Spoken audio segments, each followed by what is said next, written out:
माँ जी, देखिए मैं आप सबके लिए क्या लेकर आई हूँ। शालिनी ने अपनी सास उमा जी से कहा। शालिनी सास, ससुर, पति, ननद, जेठ सबके लिए महंगे कपड़े लेकर आई थी, सिवाय जेठानी रमा के। शाम को किचन में रमा को जाते देखकर शालिनी ने कहा, भाभी सुनिए ना, ये लीजिए, जेठ जी और बच्चों के लिए नया टैबलेट लेकर आई थी। रमा ने कहा, शालिनी एक बात तुम्हें मैंने पहले भी समझाया था और आज फिर कह रही हूँ, इतने महंगे गिफ्ट हर महीने लाने की क्या ज़रूरत है। पैसों की बचत भी करना सीखो। आज की बचत ही कल हमारे काम आती है। तुम पूरी तनख्वाह क्यों खर्च कर देती हो? पूरी एक महीने की मेहनत के बाद ये पैसे आते हैं और तुम खर्च में एक पल भी नहीं लगाती। मैं तुम्हें तुम्हारी भलाई के लिए ही कह रही हूँ। इतना सुनते ही शालिनी को गुस्सा आ गया। उसने कहा, भाभी मुझे पता था कि आप अपना लेक्चर ज़रूर देंगी, इसलिए मैं आपके लिए कुछ नहीं लाई, ना आगे से लेकर आऊँगी। दरअसल आप ये सब मेरी भलाई के लिए नहीं, अपनी जलन में कह रही हैं। आपको जलन होती है कि मैं आपसे ज़्यादा कमाती हूँ। आप सबके लिए इतने महंगे गिफ्ट ला ही नहीं सकती, क्योंकि इसके लिए बड़ा दिल चाहिए, जो आपके पास तो बिल्कुल भी नहीं। आप एक मिडिल क्लास कंजूस औरत हैं। यह सब सुनकर रमा की आंखों में आंसू आ गए। वो अपने कमरे में जाने लगी। तभी उमा जी ने कहा, रुको रमा, शालिनी, बड़ों से बात करने का ये तरीका तुम्हें सिखाया गया है? रमा ने तुम्हारी भलाई के लिए तुम्हें बचत करने के लिए कहा और तुम उसको जलन और कंजूसी का नाम दे रही हो। आज एक बात मेरी तुम ध्यान से सुन लो। तुम्हारे ये महंगे गिफ्ट या कोई और चीज़ मेरी बहू रमा की जगह नहीं ले सकता। और हाँ, अपनी इस बात के लिए तुमको एक दिन पछतावा जरूरी होगा। शालिनी वहाँ से पैर पटकते हुए गुस्से में अपने कमरे में चली गई। शालिनी ने अपने पति अमन को ये बात बताई। कहा, अमन, बुरा मत मानना, लेकिन मैं चाहे कितनी भी कोशिश कर लूँ, लेकिन भाभी की जगह कभी नहीं ले सकती, क्योंकि मैंने लव मैरिज की और जेठानी जी माँ जी की पसंद की हुई बहू हैं। इसलिए माँ जी भाभी को ज़्यादा प्यार करती हैं। और वहाँ हुई पूरी बात बताई। तब अमन ने कहा, शालिनी, आज एक बार फिर मैं भी तुमको समझा रहा हूँ कि तुम जितना गलत भाभी को समझती हो, वो उतनी ही समझदार और सुलझी हुई है। तुमसे तो वो कभी जलन रख ही नहीं सकती, क्योंकि उन्होंने ही पूरे घर को हमारी शादी के लिए राजी किया था। देखो अमन, तुम भी नहीं समझ रहे। मैं कोई छोटे मोटे घर की बेटी नहीं, मुझे पैसों की कोई कमी नहीं। मैं अपने शौक़ के लिए ही नौकरी करती हूँ, वरना मैं जो चाहूँ वो मेरे पापा मुझे तुरंत दिला दें।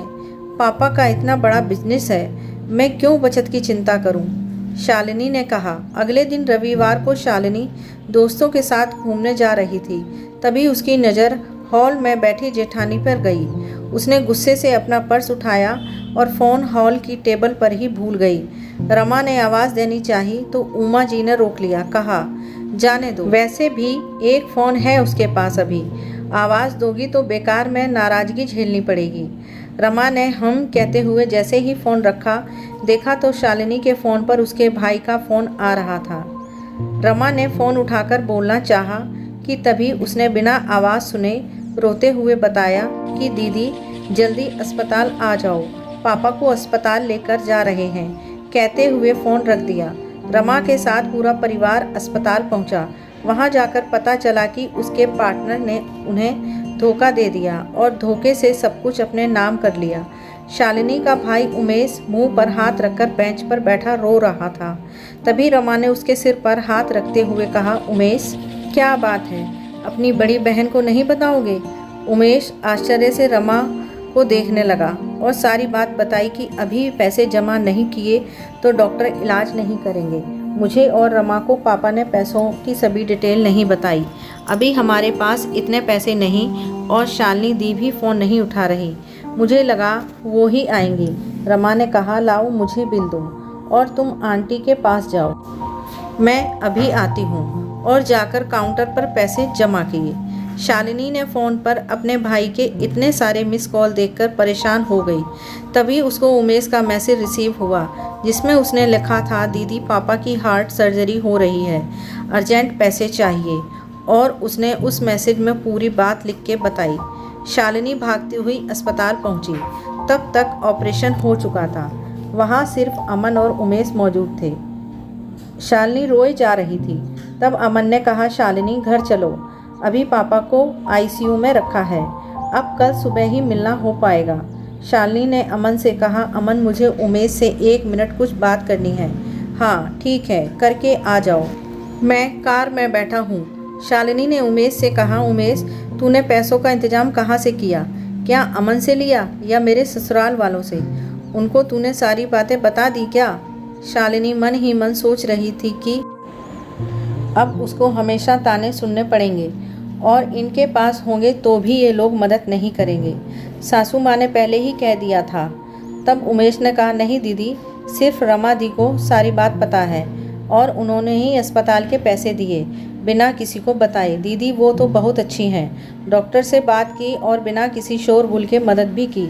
अगर आज वो ना होती तो ना जाने क्या होता। वो तो माँ को भी अपने साथ घर पर लेकर गई हैं। शालिनी सन्न हो गई सुन के कि जिस जेठानी की इज्जत उसने कभी नहीं की, आज उन्होंने उसके लिए इतना कुछ किया। घर पहुंचकर उसने देखा कि रमा उसकी माँ का सिर दबा रही थी। शालिनी माँ के गले लग गई। तब रमा ने शालिनी से इशारे में ना रोने की अपील की। शालिनी अपने आंसू को रोकते हुए बोली, माँ मैं चेंज करके आती हूँ। शालिनी ने अमन से कहा, अमन जरा भाभी को कमरे में भेजना।